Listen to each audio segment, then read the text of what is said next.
Point. Bonne journée. Si vous vous demandez s'il vaut la peine d'acheter une Ford Focus de 3e génération et quels problèmes vous pourriez rencontrer lors de son fonctionnement, alors vous êtes au bon endroit. Ainsi, le pare-brise chauffant électrique, disponible sur la Focus dans des niveaux de finition coûteux, s'avère pratique en hiver. C'est dommage que ce soit cela qui puisse fissurer le pare-brise de la Focus. Il n'est pas étonnant que le pare-brise de nombreux véhicules d'occasion ait déjà été remplacé. L'ECU moteur n'a pas non plus été le plus réussi. Ou plutôt, pas même lui, mais son emplacement.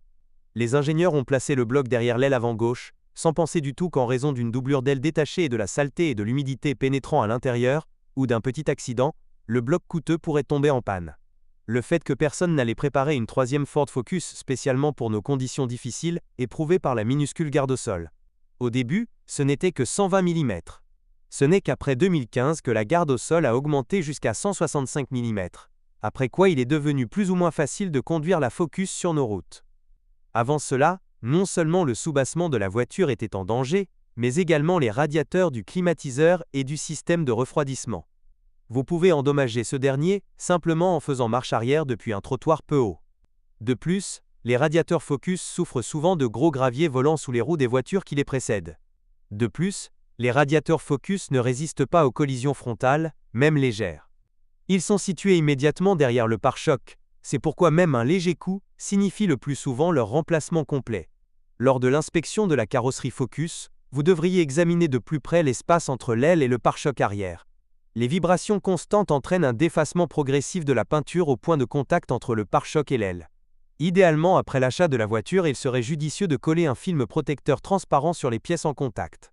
Cela vaut également pour le couvercle du coffre avec le pare-choc arrière. Cependant, la peinture de la Focus ne peut en aucun cas être qualifiée de durable.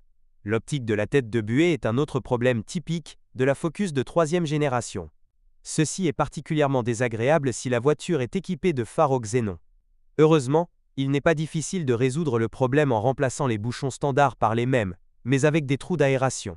Personne ne contestera que la Ford Focus appartient à la classe du Golf. Habituellement, les voitures de cette taille sont assez spacieuses pour un conducteur et 4 passagers, mais la 3e Focus a réussi à devenir une exception désagréable. Il y avait moins d'espace dans l'habitacle que dans les berlines Skoda Rapid et Volkswagen Polo, qui, selon toutes les règles, se situent dans une classe inférieure. La Focus exiguë s'est immédiatement révélée inutile aux services de taxi, qui utilisaient volontiers les voitures de la génération précédente. Et après les chauffeurs de taxi, pour la même raison, les acheteurs privés qui recherchaient une voiture universelle pour toutes les occasions ont commencé à abandonner la se concentrer. Si la quantité d'espace libre n'est pas l'essentiel, il est peu probable que l'intérieur de la Ford Focus soit décevant. Techniquement, cela ne présente pratiquement pas de mauvaises surprises. L'exception concerne les mécanismes de lève-vitre qui fonctionnent une fois sur deux. Les propriétaires de la 3e Focus n'ont pas à s'inquiéter des problèmes électriques et électroniques.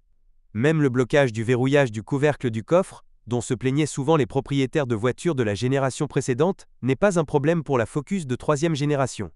La Focus diesel s'est très mal vendue sur notre marché, il est donc peu probable qu'elle puisse trouver une option similaire sur le marché secondaire.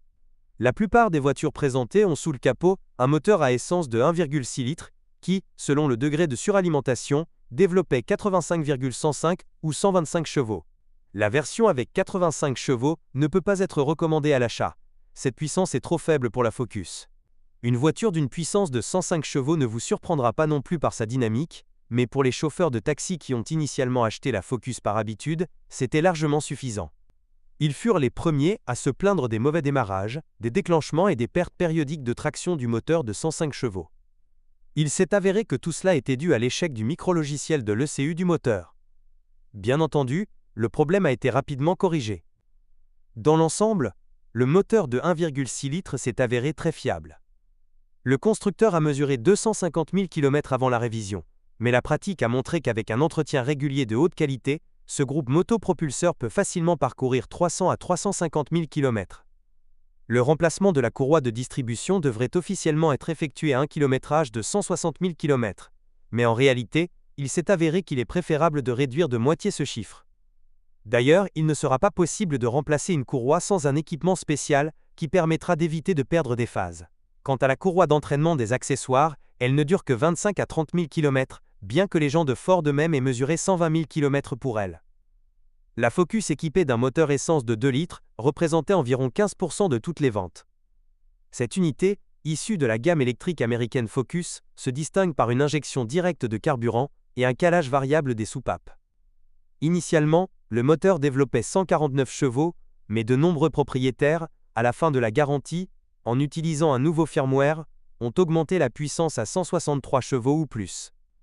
Le moteur de 2 litres utilise un entraînement par chaîne de distribution. Avant 250 000 km, la chaîne ne nécessitera aucune attention. Le système de carburant est considéré comme un point relativement faible. Si vous utilisez du carburant de mauvaise qualité, une pompe à carburant coûteuse ne durera pas longtemps. Après avoir changé de génération, la Ford Focus a partiellement changé ses boîtes de vitesse. La automatique classique est devenue une chose de l'histoire, et pour la remplacer, Ford a proposé la transmission robotisée PowerShift, qui est un analogue de la boîte de vitesse DSG de Volkswagen. Il n'y a toujours pas de consensus concernant la fiabilité de cette box. Au début, de nombreux propriétaires de Focus équipés de PowerShift se sont plaints de fuites de joints d'huile et d'un embrayage à glissement, mais tous ces problèmes ont été éliminés fin 2012. Un an plus tard, le micrologiciel de l'ECU de transmission a été modifié, après quoi les à-coups et les changements inutiles de l'accélérateur lors du changement de vitesse ont pratiquement disparu. La situation des transmissions manuelles est également ambiguë. La version la plus réussie de la mécanique est revenue à la version avec un moteur de 2 litres. Ford a traité très rapidement les fuites des joints d'entraînement, après quoi il n'y a eu aucune plainte concernant la boîte de vitesse. La transmission manuelle, associée à des moteurs de 1,6 litres, s'est avérée moins durable. Son point faible est le différentiel. L'axe des satellites qui s'y trouve pourrait se briser même avant une course de 100 000 km. Le roulement de l'arbre d'entrée s'est également avéré trop faible. S'il se met à hurler, vous ne devez en aucun cas retarder son remplacement. Sinon vous devrez très bientôt remplacer la boîte entière au lieu du roulement. De plus, toutes les transmissions manuelles Focus sont sensibles à la qualité et à la quantité d'huile. Les propriétaires de Focus doivent donc vérifier régulièrement les fuites de la boîte. Les roulements de roues, qui ne durent que 40 à 50 000 km, étaient également le point faible de la deuxième Focus. Avec le changement de génération, absolument rien n'a changé, sauf que sur une voiture de troisième génération, le roulement peut être remplacé séparément du moyeu. Un autre point faible de la suspension concerne les amortisseurs arrière. Ils ne tolèrent pas conduire avec une voiture entièrement chargée. Sinon, il n'y a aucun commentaire sur la suspension. Il n'y a pas lieu d'avoir peur du multibras arrière. Il ne devra être reconstruit que lorsque le kilométrage dépassera 150 000 km. Sur les voitures des premiers lots, les propriétaires se sont plaints d'un bruit de cognement provenant de la crémaillère de direction, qui est apparu littéralement après plusieurs milliers de kilomètres parcourus. Les concessionnaires ont dû remplacer l'ensemble sous garantie, mais cela n'a pas duré longtemps. En 2012, Ford a commencé à installer une unité modifiée, après quoi il n'y a eu aucune plainte concernant le support. Dans le même temps, si la deuxième Focus utilisait une direction assistée hydraulique, alors la nouvelle génération du modèle utilisait une direction assistée électrique. En termes de fiabilité, rien n'a changé grâce à l'utilisation d'une conception différente.